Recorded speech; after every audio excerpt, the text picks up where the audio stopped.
घरे घरे गोइठावा खोजे लागल लकड़ी किनाए लागल हो। काहे से कि गैसवा महंग भइले कैसे किनाइन हो। काहे से कि गैसवा महंग भइले कैसे किनाइन हो।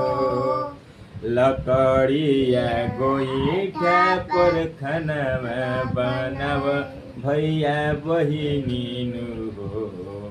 लकड़िया गोइठा पर खानामा बनाव भैया बहिनी हो। आरे उहे खानामा लगिहे स्वादिष्ट हो।